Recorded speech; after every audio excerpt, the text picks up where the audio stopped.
किया प्रधानमंत्री ने, तो उसमें आपको किया गया प्रणाम विशेष कैसे हो गया, ये हमारी समझ में नहीं आता।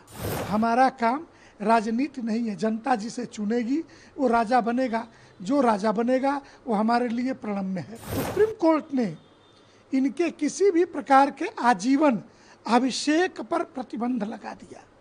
शंकराचार्य पद पर अभिषेक नहीं हो सकता। प्रधानमंत्री जी एक सामान्य भगवा वेश में बैठे हुए संतों की श्रृंखला थी। वहाँ मुरारी बापू से लेकर के रमेश भाई ओझा तक और अवधेशानंद गिरी, चिदानंद मुनि, सभी को प्रणाम किया प्रधानमंत्री ने। तो उसमें आपको किया गया प्रणाम विशेष कैसे हो गया, ये हमारी समझ में नहीं आता। और प्रधानमंत्री जी तो इस देश के एक एक कोई बड़ा आश्रम ऐसा नहीं होगा जहाँ न गए हों और संतों को प्रणाम न किया हो।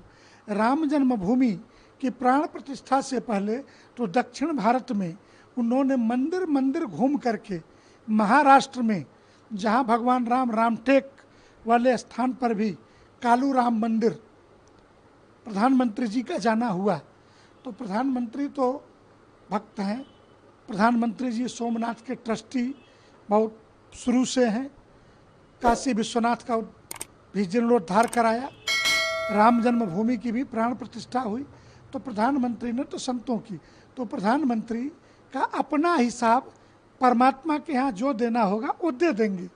परंतु ऐसे कालनेमी संत जो शास्त्रों की मर्यादा के विरुद्ध जिनके आचरण हैं, ये अपने हिसाब किताब की चिंता क्यों नहीं करते कि नेताओं की गोद में बैठ करके प्रत्याशी लड़ाना, चुनाव लड़ाना। मैंने कभी नहीं सुना कि भारत के 4 धाम, सप्तपुरी, 52 शक्तिपीठ, 9 दुर्गा, 10 महाविद्या, इसके आधार पर कोई रचना की गई हो। कभी गंगा सेवा के सांसद बनते हैं, कभी गंगा सेवा के विधायक बनाए जाते हैं, तो कभी गो सेवा के सांसद बनते हैं और गो सेवा के विधायक बनाए जाते हैं। तो विधायक और सांसद, ये जो किसी धर्माचार्य के दिमाग में सांसद विधायक वाला कीड़ा है, ये बड़ा खतरनाक होता है। ये धर्म से हट करके सिर्फ और सिर्फ राजनीति करने की सलाह देता है। इसलिए मैं इतना ही कहता हूँ संत समिति के महामंत्री के नाते कि हम धर्माचार्यों का काम धर्म क्षेत्रों के आधार पे रचना खड़ी करना और उस रचना में सनातन धर्मावलंबी के स्वाभिमान की सुरक्षा हो सके, इसके तीर्थों की पवित्रता, शुचिता की रक्षा हो सके, यही हमारा काम है। हमारा काम राजनीति नहीं है, जनता जिसे चुनेगी वो राजा बनेगा, जो राजा बनेगा वो हमारे लिए प्रणम्य है। सुप्रीम कोर्ट ने इनके स्वरूपानंद जी के मरने के बाद, शरीर शांत होने के बाद, या उनके भक्तों की भाषा में, संतों की भाषा में कहें, ब्रह्मलीन होने के बाद आनन फानन में झूठ बोला गया कि अभिषेक किया जा रहा है। इनके मीडिया प्रभारी के द्वारा बयान जारी किया गया कि फला तारीख को बद्रीनाथ में अभिषेक होगा। तब तक स्वरूपानंद जी का उत्तराखंड की मीडिया को जारी किया हुआ पत्र, जिसमें उन्होंने स्वीकार किया है कि ज्योतिष पीठ की मूल परंपरा की कोई प्रॉपर्टी उनके पास नहीं है। उनके पास जो कुछ है वो निज साधनों से अर्जित किया हुआ मठ है। एक दूसरे उन्होंने कहा मैंने कोई वसीयत नहीं लिखी। वसीयत 2014 की बताई जा रही और 2020 में एबीपी न्यूज़ को बयान दे करके उन्होंने वीडियो बयान में कहा है कि शंकराचार्य का पद वसीयत का नहीं, योग्यता का होता है।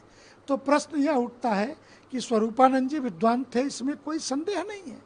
तो जब वो मानते हैं कि योग्यता का पद है, शंकराचार्य के पद पर वसीयत नहीं की जा सकती, तो ये वसीयत आई कहाँ से? फिर अगर यह वसीयत हम सही मानते हैं तो एक स्वरूपानंद जी के शिष्य जो कुछ दिनों तक निरंजनी अखाड़े के आचार्य महामंडलेश्वर रहे, स्वामी प्रज्ञानानंद सरस्वती, वो कह रहे हैं कि असली वसीयत मेरे पास है और दोनों पीठों का शंकराचार्य मैं हूँ। तो या तो प्रज्ञानानंद की वसीयत सही है या ये जो वसीयत सामने लेके आए हैं ये वसीयत सही है। तो इन दोनों वसीयतों का निर्धारण तो कोर्ट में होगा।